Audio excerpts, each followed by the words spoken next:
আমার বান্দা আব্দুল্লাহ কিল মারুফের এই মুহূর্তে ওর 1 লাখ টাকার টান দিয়েছি পরীক্ষা করার জন্য। দেখ একজনের কাছে 1 লাখ টাকা ধার চাইছে, ফিরি ফিরি নয়, ধার চাইছে। কিভাবে চাইছে দেখ, কিভাবে চাইছে দেখ।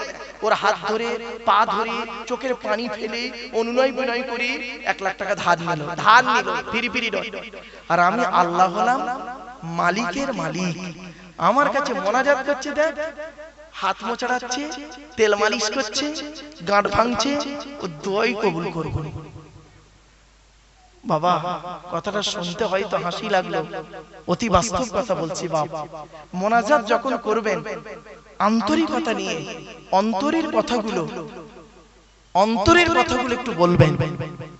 আর বক্তাদের উচিত এই মোনাজাত করতে করতে মাঝে অন্তত 2 মিনিট একটু মনে মনে মোনাজাত করা উচিত, ঠিক না বেটি? কথাটা শুনতে অসুবিধা হচ্ছে আপনাদের? ধরুন আমি মোনাজাত করছি, আমার যা যা প্রয়োজন আমি চিল্লে বলছি, আল্লাহ আমার এই করো তাই করো, আমাদের এই করো, অমুক করো, তুমি করো, অমুক বলছি। এমনও কিছু কথা আপনার আছে, এমনও কিছু কথা আছে যেটা আপনি মাইকে বলতে পারবেন না, ঠিক না বেটি? আপনি সেটা মনে মনে আল্লাহর কাছে বললেন। এই জন্য বক্তাদের উচিত মোনাজাতের মাঝখানে 2 মিনিট অন্তত নিজে মনে মনে ওর অন্তরের কথাগুলো বলা, আর শ্রোতাদেরকে তার অন্তরের কথাগুলো আল্লাহর কাছে বলতে দেওয়া। কিছু বুঝতে পারছেন আমার কথা? কিন্তু এসব তো হয়ই না আমার বাপেরা। চলো তাহলে মোমেনের পরিচয় হলো 5টা। কি কি? 1 নাম্বার, মোমেনের সামনে যখন আল্লাহর গজবের আলোচনা করা হবে মোমেনের অন্তরটা আল্লাহর ভয়ে কাঁপতে থাকবে। 2 নাম্বার, মোমেনের সামনে যখন কোরআন তেলাওয়াত করা হবে, মাসলা মাসাইলের আলোচনা হবে, আল্লাহর নবীর কথা বলা হবে, তখন মুমিনের অন্তরটা ভালোবাসাটা ঈমানটা আল্লাহর প্রতি বেড়ে যাবে। 3 নাম্বার মুমিনের পরিচয় শুনুন। পৃথিবীর জমিনে মুমিন ব্যক্তি, আকাশের নিচে জমিনের উপরে মুমিন ব্যক্তি যারা হবে, সত্যিকারের মুমিন হবে, পৃথিবীর কোন ব্যক্তি বস্তুর উপরে তারা ভরসা করবে না। কোন কাজে পৃথিবীর কোন ব্যক্তির উপরে ভরসা করবে না। ভরসা করবে কার উপরে? ওয়ালা রাব্বিহিম ইয়াতাওয়াক্কালুন। মুমিন ব্যক্তিরা ভরসা করবে একমাত্র প্রত্যেকটা কাজে আল্লাহর উপরে ভরসা করবে। জোরে জোরে। এবার আপনারা আল্লাহর উপরে ভরসা করুন, আল্লাহ আপনাকে ঠিক রাস্তা বলে দেবে। 4 নাম্বার মুমিনের পরিচয়, আল্লাযীনা ইউকিমুনাস সালাত। মুমিনের 4 নাম্বার পরিচয় হলো মুমিন ব্যক্তি 5 ওয়াক্ত নামাজি হবে। এখন নামাজের ফরজ কটা তাও জানে না, ওযুর ফরজ কটা তাও জানে না, তায়াম্মুমের ফরজ কটা তাও জানে না, গোসলের ফরজ কটা তাও জানে না। বাপেরা আমি একটু বলে দিচ্ছি, শুনে নিন অন্তত। গোসলের ফরজ হলো 3টে। কটা? এই মা বোনেরা শুনে নিন, গোসলের ফরজ 3টে। কি কি? 1 নাম্বার গড়গড়া সহ কুল্লি করা। 2 নাম্বার নাকের নরম গোস্ত পর্যন্ত পানি পৌঁছানো। 3 নাম্বার সারা শরীরটা ভালো করে ধৌত করা, এটা গোসলের ফরজ। তায়াম্মুমের ফরজ 3টে। কি কি? 1 নাম্বার নিয়ত করা, 2 নাম্বার মুখমণ্ডল মোছা করা, 3 নাম্বার হাত মোছা করা। ওযুর ফরজ 4টে। কি কি? 1 নাম্বার মুখমণ্ডল ধৌত করা। মুখমণ্ডল কতদূর ধৌত করবেন দেখে নিন, শিখে নিন, বুঝে নিন, জেনে নিন। এই চুলের গোড়া থেকে নিয়ে থুতনি পর্যন্ত, এ কানের লতিকা থেকে নিয়ে অপর কানের লতিকা পর্যন্ত ভালো করে ধৌত করবেন। যদি একটা লোমের গোড়া শুকনো থাকে ওযু হবে না, ওই ওযুতে নামাজ পড়লে কবুল হবে না। অনেকে দেখবেন শীতকালে ওযু করে আর গরমকালে ওযু করে। গরমকালে ওযু করতে গেলে কল থেকে কল ছাড়তে চায় না, আর শীতকালে কলের ধারে যেতে চায় না, ঠিক না বেটি? বাস যাদের ঘন দাড়ি আছে ভালো করে খিলাল করবেন, নইলে ওযু হবে না বাপ। 2 নাম্বার হাতের কনুইয়ের উপর পর্যন্ত ধৌত করবেন। 3 নাম্বার মাথা মণ্ডল মোছা করবেন। 4 নাম্বার পায়ের গাঁটের উপর পর্যন্ত ধৌত করবেন। এই ওযুর ফরজ হয়ে গেল। এবার আসছি নামাজের ফরজ। নামাজের ভিতরে বাইরে হলো 7টা ফরজ, ভেতরে হলো 6টা ফরজ, মোট 13টা ফরজ। অনেকেই তো নামাজের ফরজ জানে না। নামাজ কয় ওয়াক্ত ফরজ বাবা? 5 ওয়াক্ত। ফজরের নামাজ কয় রাকাত? 4 রাকাত। 2 রাকাত ফরজ, 2 রাকাত সুন্নাত। জোহরের নামাজ 12 রাকাত, 4 রাকাত সুন্নাত, 4 রাকাত ফরজ, 2 রাকাত সুন্নাত 2 রাকাত নফল। আসরের নামাজ 8 রাকাত, 4 রাকাত সুন্নাত 4 রাকাত ফরজ। মাগরিবের নামাজ 7 রাকাত, 3 রাকাত ফরজ 2 রাকাত সুন্নাত 2 রাকাত নফল। এশার নামাজ 17 রাকাত, 4 রাকাত সুন্নাত 4 রাকাত ফরজ 2 রাকাত সুন্নাত 2 রাকাত নফল, 3 রাকাত বেতের 2 রাকাত নফল। ক্লিয়ার? এই হলো মোট 48 রাকাত নামাজ। ক্লিয়ার? এবার আসছে শুনে নিন। ছোট্ট একটা প্রশ্ন করি আপনারা। আমি এই স্টেজে আসার আগে না ওই যেখানে একটু বিশ্রাম করছিলাম ওখানে একটু ওদেরকে বলছিলাম, আচ্ছা বাবা, ফজরের নামাজ ফরজ ক রাকাত? বল বল বল। 2 রাকাত। আচ্ছা, জোহরের নামাজ ফরজ ক রাকাত? আসরের, এশার 4, আর মাগরিবের কেন 2 4 4 4 আর এটার বেলা 3 কেন? বেজোড় কেন? একটা বিশাল বড় ইতিহাস আছে গো বাবা এর পেছনে। আবার দেখেন, ফজরের নামাজ যখন ইমাম সাহেব পড়ায় তখন জোরে জোরে কেরাত বলে না? বলে তো ফজরে। মাগরিবের নামাজ আর এশার নামাজে জোরে জোরে কেরাত করে, তাই না? আর আসর আর জোহরে মনে মনে পড়ে কেন? দেখেছেন? শুধু তাই নয়, আজকে জুম্মার দিন গেল না বাবা? হ্যাঁ, আচ্ছা, জুম্মার নামাজ হলো জোহরের পরিবর্তে জুম্মার নামাজ। তা জোহরের নামাজ ফরজ ক রাকাত? 4 রাকাত। আর জুম্মার নামাজ কেন? ওর পরিবর্তে যদি এটা হয় তাহলে জুম্মার নামাজ 4 রাকাত হওয়া উচিত। দেখেছেন শিক্ষা কোথায় আছে? বুঝতে পারছেন বাবা? আর একটা দেখেন, আজকে জুম্মার দিনে ইমাম সাহেব যখন খুতবা দিয়েছিল, খুতবাটা কখন দিয়েছিল বাবা? জুম্মার নামাজের আগে না পরে? আগে। আর ঈদ হবে, রমজানের পরে ঈদ হবে, ঈদের নামাজের খুতবা ইমাম সাহেব কখন পড়ে? নামাজের আগে না পরে? কেন? ওটার বেলা পরে, এটার বেলা আগে কেন? বাবা, জলসা যখন দেবেন কিছু জিনিস শেখার জন্য জলসা দেবেন, এতে করে জলসা দেওয়াটা সার্থক হবে। চলো আরো দেখেন, ফজরের নামাজ, জোহরের নামাজ, আসরের নামাজ, মাগরিবের নামাজ, এশার নামাজ, কোন নবী কোন নামাজগুলো পড়েছে একটু শুনে নিন। ফজরের নামাজ পড়তে পড়েছিলেন সর্বপ্রথম হযরতে আদম আলাইহিস সালাতু ওয়াস সালাম। সুবহানাল্লাহ বলা গেল না? জোহরের নামাজ পড়েছিলেন হযরতে ইব্রাহিম খলিলুল্লাহ। আসরের নামাজ পড়েছিলেন সর্বপ্রথম হযরতে ইউনুস, কেউ বলেছেন হযরতে আইয়ুব আলাইহিস সালাতু ওয়াস সালাম। এশার নামাজ পড়েছিলেন বিশ্বনবী মুহাম্মদ সাল্লাল্লাহু আলাইহি সাল্লাম। আর মাগরিবের নামাজ পড়েছিলেন হযরতে দাউদ আলাইহিস সালাতু ওয়াস সালাম। দাউদ নবীকে সুলাইমান নবীর বাপ। ঘটনাটা একটু বলি, অসুবিধা চাপে শুনে নিন, এগুলো শিখে নিন। দাউদ নবীর ছেলের নাম ছিল সুলাইমান নবী, উনি একজন বাদশা হয়েছিলেন। তো সুলাইমান নবীর কাছে দুজন নারী এসেছিল একটা বিচার করতে, বিচার। তো সুলাইমান দাউদ নবীর কাছে এসেছে দুটো নারী বিচার করতে। তো দাউদ নবী করেছেন কি, বিচারটা করে দিয়েছেন।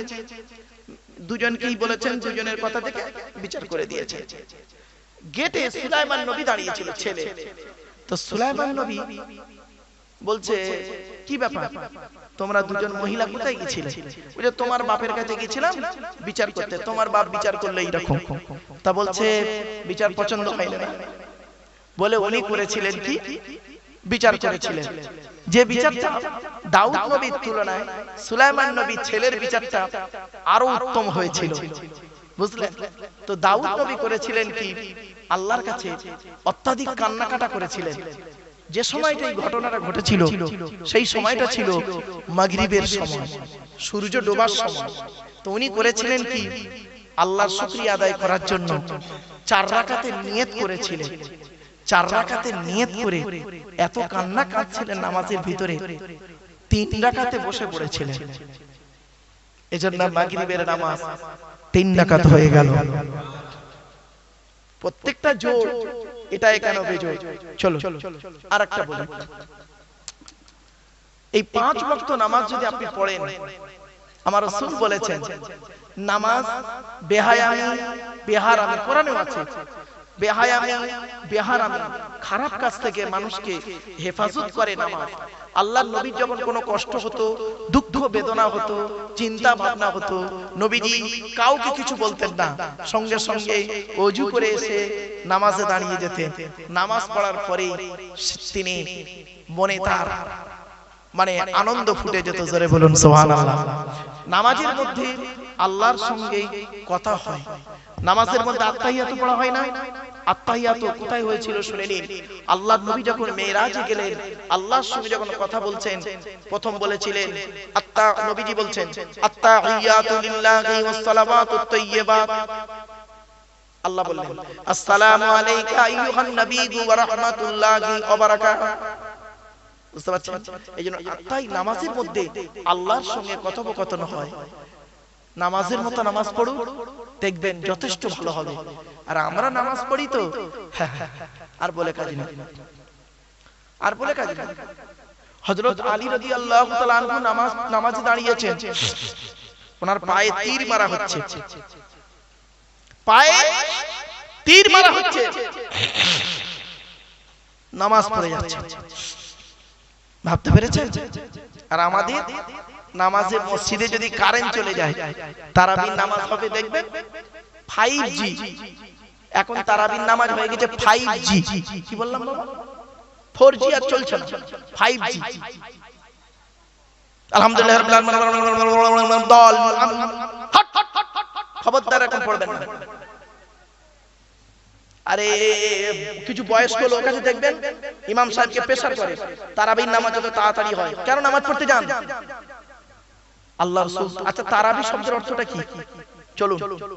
আচ্ছা ভোরের বেলা রমজান মাসে যে খাবারটা খান তাকে কি বলে? এই সেহরি নয়, সাহারি। কি বললাম? দন্তেশয় আকার, দন্তেশয় একার নয়, সেহরি নয় সাহারি। আচ্ছা সেহরি আর সাহারির মানেটা কি? সেহরি মানে হলো জাদু করা, আর সাহারুন মানে হলো রাতের শেষ অংশের খাবার। তা শব্দটা কি হবে? সেহরি না সাহারি? সাহারি। ভুলটা সংশোধন করে নিন। আচ্ছা রোজা মানে কি? খুদ রোজা করবেন কদিন পরে, শুনে নিন। অনেকগুলো কথা বাপ কি বলবো আপনাদের। ইফতার মানে কি? সাহারি মানে কি? তারাবি মানে কি? ইতিকাফ মানে কি? আপনাদের এখানে ইতিকাফ হয়? হ্যাঁ ইতিকাফ করবেন। যদি কেউ না করে গ্রামবাসী মানে হয়ে যাবে, ধরা পড়ে যাবে। ইতিকাফ করবেন। আবার অনেকে করে কি তাদের ঠেলে ঠেলে ইতিকাফে বসাতে হয়। কেন ঠেলে ঠেলে ঠেলে ঠেলে বসাতে হচ্ছে, হাতে পায়ে ধরে? কেন নিজেরা বসতে পারেন না?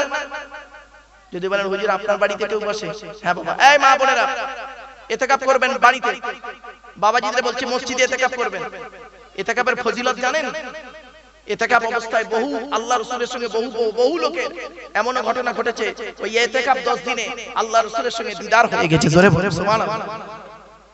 আপনি জানেন ইতিকাফ থাকলে তার কত বড় গুরুত্ব?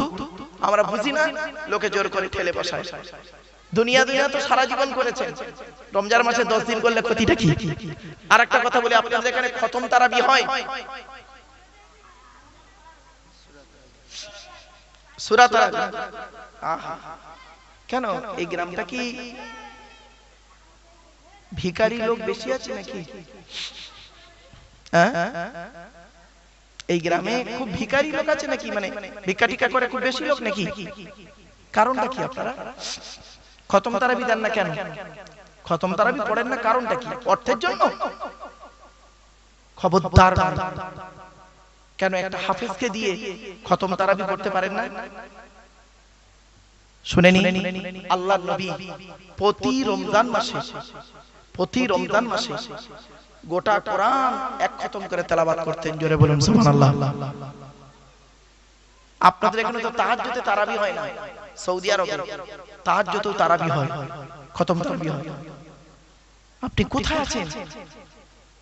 একটা হাফেজ প্রতিদিন এক পারা করে পড়বে, 20 রাকাত নামাজ এক পৃষ্ঠা করে পড়লে 20 পৃষ্ঠা। আমি নিজেও তো একজন পড়াশোনা করেছি, তারাবি পড়িয়েছি বাপ, আমি তো কম বেশি পড়াই। এজন্য আপনাদেরকে বলে যাচ্ছি খতম তারাবি দেবেন। একটা হাফেজ এক পারা করে পড়বে, 27 খতম করে দেবেন। এতই আপনাদের অভাব পড়ে গেছে।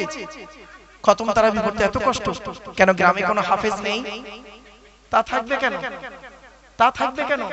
গ্রামে ডাক্তার মাস্টার তৈরি করেছেন, একটা হাফেজ অন্তত রাখেন। অনুরোধ করে বলে যাচ্ছি বাপ, অনুরোধ করে বলে যাচ্ছি খতম তারাবি পড়বেন। আল্লাহর নবী যে বছর ইন্তেকাল করলেন ওই বছরে 2 খতম তেলাওয়াত করেছিলেন। জোরে বলুন সুবহানাল্লাহ। আল্লাহর নবী প্রতি রমজান মাসের শেষের 10 দিন ইতিকাফ করতেন। ইতিকাফ যে বছর ইন্তেকাল করলেন আল্লাহ রাসূল ওই বছর 20 দিন ইতিকাফ করেছিলেন। আপনাদেরকে বলে যাচ্ছি সূরা তারাবির থেকে খতম তারাবির গুরুত্ব খুব বেশি, খুব বেশি বাবা। হাতে ধরে বলে যাচ্ছি কোরআন তেলাওয়াত শুনবেন নামাজের মধ্যে। আল্লাহ পাক অত্যন্ত খুশি হয় কখন জানেন? বান্দা যখন নামাজে আল্লাহর কোরআন তেলাওয়াত করে। জোরে বলুন সুবহানাল্লাহ। এখন বলবেন হুজুর আমরা তো সূরা তারাবি পড়ি 10টা সূরা নিয়ে, এটাও কি কোরআন নয়? হ্যাঁ বাবা, ওটাও তো কোরআন। আলহামদুলিল্লাহ পড়লেও তো কোরআন। তাহলে এত বড় এই 6666টা আয়াত আল্লাহ দিলেন কেন? এই কোরআনের ভিতরে রয়েছে 1000টা বিজ্ঞান ভিত্তিক আয়াত। বিজ্ঞান ভিত্তিক আয়াত 1000। কোথায় আছেন আপনি? এই কোরআনে আছে 250 রকমের হারাম, 250 রকমের হালাল। অনুরোধ করে বলে যাচ্ছি খতম তারাবি করবেন। আর ইমামের মাইনে একটু বেশি করে দেবেন। যে মসজিদে ইমামের মাইনে কম ওই মসজিদের মুসল্লিদের নামাজ আল্লাহর দরবারে কবুল হওয়া খুব মুশকিল আছে। বাস্তবটা বলে দিচ্ছি। আশ্চর্য, 20 লক্ষ টাকা খরচ করে মসজিদ তৈরি করে ইমামের ঘরটা কোথায় করেছে জানেন? সিঁড়ির তলায়। সিঁড়ির তলায় 20 লক্ষ টাকা খরচ করে মসজিদ করেছে, পুট্টি প্যারিস করে রং টং করে ঝাড়বাতি পাকা লাগিয়ে লাস্টে এসি লাগিয়ে দিয়েছে। ইমামের মাইনে 3000 টাকা। লজ্জা করে না? স্বামী স্ত্রী ছেলে মেয়ে পিতামাতা কজন হলো? স্বামী স্ত্রী পিতামাতা ছেলে মেয়ে 6 জন। 6 জনের সংসার চলতে গেলে বর্তমান সময়ে যা বাজারের দাম, একটা সংসার চলতে গেলে আপনার সংসার চলতে গেলে এক মাসে কমসে কম কত টাকা লাগতে পারে বাবা? খুব কম করে 10,000 টাকা। তা আপনার সংসার যদি 10,000 টাকায় না চলে, ইমাম সাহেবের সংসারটা 5,000 টাকায় চালান কোন লজ্জা? লজ্জা করে না? এই কথাগুলো বললে আমি খারাপ? বাস্তবটাই বলে গেলাম। আপনার ইচ্ছা আছে আমার ছেলে মাস্টার, ডাক্তার, ইঞ্জিনিয়ার, প্রফেসর হোক, আর ইমাম সাহেবের আশা যায় না আমার ছেলেটা একজন ইঞ্জিনিয়ার হোক, আমার ছেলেটা একজন প্রফেসর হোক, আমার ছেলেটা ডাক্তার হোক। ও আপনি মানুষ আর ইমাম সাহেব কি অন্য কিছু? ভাববেন, বিবেককে প্রশ্ন করবেন। এই পৃথিবীতে সবথেকে এই কোরআনকে বেইজ্জতি করেছে কারা জানেন? সবথেকে বেশি কোরআনকে বেইজ্জতি করেছে মুসলমানরা। মুসলমানরা কোরআনকে বেইজ্জতি করেছে বেশি। অমুসলমানরা কি করেছে? অমুসলমানরা কি বেইজ্জতি করেছে কোরআনকে? মুসলমানরা বেশি বেইজ্জতি করেছে কোরআনকে। আমি দুটো পয়েন্ট বলছি, দুটো পয়েন্ট বলে যাচ্ছি, ভুল হলে আমাকে বলুন তো দেখি। এই কোরআন যাদের বাড়িতে আছে মাচায় সামসেটে আলমারির ভেতরে ঢোকানো আছে। কোরআনের গেলাপে কয়েক কুইন্টাল ময়লা পড়েছে, মাকড়সা জাল বনে টিকটিকি ডিম পাড়ে, আরশোলা পায়খানা ফেলে। কোরআনটা বছরে একবার মা বোনরা শবে বরাতে রাতে পারে, রমজান মাসে পড়ে, আর সারা বছর খবর নেই কোরআনে। আর বাড়ির ভিতরে টিভি, টেলিভিশন, সিডিটা সুন্দর করে আলমারির সোজা করে, খাটের সোজা করে ভালো করে রেখে দিয়েছে, রিমোটেরও গ্লাব বেরিয়ে গেছে। যে জিনিসটা আপনাকে দুনিয়াতে শান্তি দেবে, আখিরাতে জান্নাত দেবে, তাকে আপনি পৃথিবীতে অবহেলায় রেখেছেন।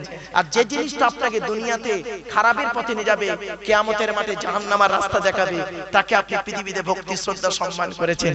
বিবেককে প্রশ্ন করুন। এক নাম্বার। 2 নাম্বার অপমান করেছেন কোরআনকে কিভাবে দেখুন। ইংরেজির মাস্টার আপনার ছেলেকে ইংরেজি শিক্ষা দেয়, ইংরেজি একটা ল্যাঙ্গুয়েজ, ভাষা। তো ইংরেজি শিক্ষা দেয় আপনার ছেলেকে, সপ্তাহে 2 দিন পড়ায়, মাসে হয় 8 দিন, 2 ঘন্টা করে পড়ায়। কেমন পড়ায় তো বাবা কম বেশি জানি, যাই হোক 2 দিন আপনার ছেলেকে ইংরেজি পড়ায়, মাসে 8 দিন, তার মাইনে দেন কত? 1000 টাকা। আর যে লোকটা আপনার ছেলেকে কোরআন শিক্ষা দেয় সপ্তাহে 6 দিন, সপ্তাহে 6 দিন একদিন ছুটি দেয়, সপ্তাহে 6 দিন, মাসে হয় 24 দিন। 24 দিন আপনার ছেলেকে কোরআন শিক্ষা দিচ্ছে, যে শিক্ষা পেলে আপনার সন্তানটা পিতামাতার ভক্তি করা শিখবে, শ্রদ্ধা সম্মান করতে পাবে, মানুষের সঙ্গে ভালো আচরণ করতে পারবে, সৎ পথে যাবে। তার মাইনে কত দেন? 50 টাকা, তাও আবার 6 মাসের বাকি, চাইলে বলে লকডাউন। আল্লাহ তাদের ক্যান্সারের কেমোয় টাকা নিয়ে নেয় না রে? হ্যাঁ, কথাগুলো শুনতে খারাপ লাগছে, কিন্তু আমার বলতে খারাপ লাগছে না, অতি বাস্তব কথা বলে গেলাম। আপনি কি জানেন এখানে যত পুরুষ বসে আছেন আপনারা, বেশিরভাগ পুরুষ কোরআন পড়তে পারে না, ঠিক না বেটি? এখানে যত পুরুষ বসে আছেন বেশিরভাগ পুরুষ কোরআন পড়তে পারে না। ওখানে যত মেয়ে ছেলে বসে আছে, এপারে যত মেয়ে ছেলে বসে আছে, বেশিরভাগ মেয়ে ছেলে কোরআন পড়তে পারে, ঠিক না বেটি? আচ্ছা, এটা হলো কেন বলুন? এই কারবারটা হলো কেন? জলসা তো মেয়েরা দেয় না, মেয়েরা শুনতে আসে, চাঁদা দেয়, আপনারাই তো খেটে জলসা দেন, তাই এটা হলো কেন? আপনারা কোরআন পড়তে পারলেন না, ওরা কোরআন পড়তে পারলো। শোনেন, সর্বনাশটা কোথায় করেছেন? আপনারা যে কোরআন পড়তে পারেন না, তার জন্য আপনি একা দায়ী নন, 6 জন দায়ী। কজন? 6 জন দায়ী। কে কে? 1 নাম্বার আপনি নিজে দায়ী, 2 নাম্বার আপনার জন্মদাতা বাপ, পেটে ধরা মা দায়ী, তাহলে 3 জন হলো। 4 নাম্বার আপনার শ্বশুর দায়ী, 5 নাম্বার আপনার শাশুড়ি দায়ী, 6 নাম্বার যারা বিয়ের দেখাশোনা করতে গেছে ওরা দায়ী। চলুন একটু খুলে বলে দিচ্ছি। আপনারা যখন মেয়ে দেখতে গিয়েছিলেন, মেয়েকে দেখতে গিয়ে কি বলেছিলেন? 20 জন লোক তো গিয়েছিলেন, 20 শ্রেণীর লোক, 4টে বুড়ো, 4টে জওয়ান, 4টে বিবাহিত, 4টে 4 আনা 8 আনা মানে কচি বাচ্চা, আর 4টে মেয়ে ছেলে। 20 জন গিয়েছেন মেয়ে দেখতে। মেয়েটা সবে মাত্র হাড়োয়া হাই স্কুল থেকে উচ্চ মাধ্যমিক পাশ করেছে, গায়ের চামড়াটা সাদা। আপনারা দেখতে গেছেন, 20 জন লোক গিয়েছেন। তার বাড়ি কটার সময়? বেলা 11টার সময়। নাস্তা ঢুকিয়েছেন, আবার ভাতও ঢুকিয়েছেন, বিকেল বেলা আবার ফল ঢুকিয়েছেন, ঢুকিয়ে নিয়ে আবার চা ঢুকাচ্ছেন। ঢোকানোর পর উকিলকে বলেছেন, উকিলকে, উকিল বলেন না ফটক বলেন না ঘটক, কোনটা? ঘটক, ঘটক ফটক যাই হোক না বাবা, চলো ওই উকিলটাকে, ঘটকটাকে বলেছেন, কই ভাই তোমার মেয়ে নিয়ে এসো। এবার মেয়েটা আসছে, 20টা লোক বসে আছে, 20 শ্রেণীর লোক, 4টে বুড়ো বসে আছে একদম লাইন দিয়ে চেয়ারে। মেয়েটি আসছে উচ্চ মাধ্যমিক পাস, ইন্টারভিউ দিতে আসছে 20 জন লোকের সামনে। এসে এবার মেয়েটা এসে প্রথম হাত পা কাঁপছে, এসে বলছে আসসালামু আলাইকুম। তা মেয়েটা সালাম দিল। সালাম দেবার পর আপনারা কি বললেন? ওয়ালাইকুম আসসালাম। ও বাবা, ওই যে 4টে বুড়ো বসে আছে, ওদের মধ্যে একটা বুড়োর নজর এত খারাপ, হারামখোরটা দেখতে থাকে, আর মনে মনে বলছে আমাদের সময় এসব মেয়ে কোথায় ছিল তা কি জানি, আমার বুড়িটা কালো ভেদলি হয়েছে। এই কত লোক মেয়ে দেখতে গিয়ে নিজে বে করে নিয়ে চলে যাচ্ছে, ঠিক না বেটি? বাস্তব বলছি গো বাবা। এবার করলো কি? প্রথম প্রশ্ন আপনাদের শোনেন, কোথায় ঘা পড়ছে। প্রথম প্রশ্ন আপনারা মেয়েটাকে করেছেন কি? তোমার নাম কি? তো মেয়েটা প্রথম বলল, এটা তৈরি করা নাম বলছি, মোসাম্মাত জঞ্জালি খাতুন। হয়ে গেল। তোমার বাপের নাম কি? তা মেয়েটা ধরুন একটা নাম বললো, তৈরি করা নাম, মোহাম্মদ চিটিংবাজ আলী মোল্লা। এ বাবা, আমি আব্দুল গফফার, আব্দুল জব্বার বলে ফেঁসে গেছিলাম এক জায়গায়। আরে আমি বলেছি, ধরুন মেয়েটা বললো আমার বাপের নাম আব্দুল গফফার মোল্লা। এখন আব্দুল গফফার মোল্লা বলে একজন হাজী সাহেব ছিল, সে উঠে দাঁড়িয়ে বলছে আল্লাহর কসম করে বলি হুজুর আমার কোনো মেয়ে নেই। আমি সেই থেকে বলি বাবা আর এরকম নাম বলবো না, তৈরি করা নাম বলি। যাই ভাই, মেয়েটা বললো চিটিংবাজ আলী মোল্লা। ভালো, তোমার মায়ের নাম কি? তা বললো মেয়েটা ধরুন মোসাম্মদ হিংসুটি বিবি। যাক, 4 নাম্বার প্রশ্ন আপনারা কি করেছেন? তুমি কোরআন পড়তে পারো, ঠিক না বেটি? তো মেয়েটা বললো জি। আপনারা বললেন পড়ো। তা মেয়েটা কোরআন পড়তে লাগলো। তারপরে মেয়েটার মুখ দেখলেন, দেখার পরে কি করলেন? আচ্ছা আপনি এসেছেন কখন? মেয়েটার বাড়িতে এসেছেন কখন? 11টায়। কতজন এসেছেন? 20 জন। কি কি খেয়েছেন? নাস্তা, ভাত, বিকেলে ফল, চা, বিস্কুট। টোটাল মিলে 20 জনের কত টাকা খরচা হবে? কমসে কম 1010 টাকা হবে না? আরে ভাই বলুন না, 1010 টাকা তো হবে। এই হারাম করে দিচ্ছে ক টাকা জানেন মেয়েটার হাতে? 200 টাকার একটা নোট। এই ভিখারির বাচ্চা, এই মেয়ে ছেলেরা 200 টাকার নোট দিল, ওই টাকাটা নিয়ে একদম সকলের সামনে ওর মুখে মারবি একদম। ছোট লোক টাকা কেন? 500 টাকার একটা নোট জুটলো না তোর কপালে? কথাটা শুনতে খারাপ লাগছে জানি, কিন্তু আমার বলতে খারাপ লাগছে না। এটা নাম যদি বলি চোখটা খুলবে না। চলুন তো ভালো কথা। মেয়েটার কোরআন পড়া শুনলেন, বাড়ি চলে এলেন। এবার মেয়ের বাড়ির তরফ থেকে ছেলে দেখতে যাচ্ছেন, পাকা দেখা শোনাচ্ছে ফাইনা। ছেলেকে কি প্রশ্ন করলেন? 4টে প্রশ্ন করেছেন। মেয়েকে করেছেন 4টে। তোমার নাম কি? তোমার বাপের নাম কি? তোমার মার নাম কি? তুমি কি কোরআন পড়তে পারো কিনা? ছেলেটাকে 4টে প্রশ্ন করেছেন। কি কি প্রশ্ন শুনুন। তোমার নাম কি? তোমার বাপের নাম কি? তোমরা ক ভাই বোন? তুমি কি করো? একবারও জিজ্ঞাসা করেছেন? এই ছেলে কোরআন পড়তে পারো? ওযুর ফরজ জানো? তায়াম্মুমের ফরজ জানো? গোসলের ফরজ জানো? নাপাক থেকে কি করে পাক হতে হয় জানো বাবা? একবারও প্রশ্ন করেননি, খালি খেয়ে চলে এসেছেন তার বাড়িতে। কিয়ামতের মাঠে ওই দেখাশোনা করার লোকগুলোকে যে কি করবে? কবরে ঢোক, কবরে ঢোক। তবে কি বলবো বাবা, এখন আর দেখাশোনা করা বিয়ে আছে না? অনলাইনে চলে আসছে সব, অনলাইনে। যাই হোক, এখন আর দেখাশোনা উঠে গেছে, খুব কম হয়, এখন অনলাইনে বেশি। আর দেখাশোনা করে বিয়ে হলেও আবার সমস্যাও হয়ে যায়। কি বলবো, 6 মাস সংসার করে আবার পালিয়ে যাচ্ছে। কোথায় কে পালাচ্ছে তার কোনো ঠিক নেই। আল্লাহ ভালো করুক। যাই হোক বাবা, এর ফলে কি লাভ হলো আর লস হলো শুনে নিন। মেয়ের বাপেদের মাথায় ঢুকে গেছে এখন, আমার মেয়ে এমএ পাস করুক আর বিএ পাস করুক, আমার মেয়েকে কোরআন পড়া শেখাতেই হবে। ইমাম সাহেবের কাছে হোক, মলি সাহেবের কাছে হোক, মায়েদের কাছে হোক, কোরআন পড়িয়ে নিল। আর ছেলের বাপেদের মাথায় ঢুকে গেছে, আমার ছেলে কোরআন পড়ুক বা না পড়ুক, নামাজ পড়ুক না পড়ুক, আমার ছেলের জলপথ থাকলেই হবে, টাকা থাকলেই হবে, জরি দর্জি ফুল মেশিনের ওস্তাকার হলেই হবে, টাকা থাকলেই হবে আমার ছেলের বিয়ে। ফলে কি দাঁড়ালো?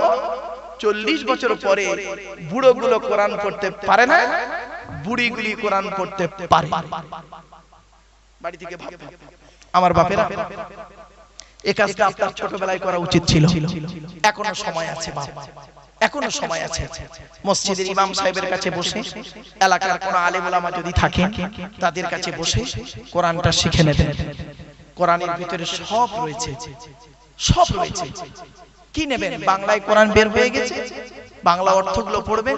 আরে America, London, France, Britain, Japan, Jordan, Germany Quran তারা পড়ে গবেষণা করে ইসলামের কালেমা পড়ে মুসলমান হচ্ছেন, আবার কি পরমাণু বোমা তৈরি করছে। কি নেবেন?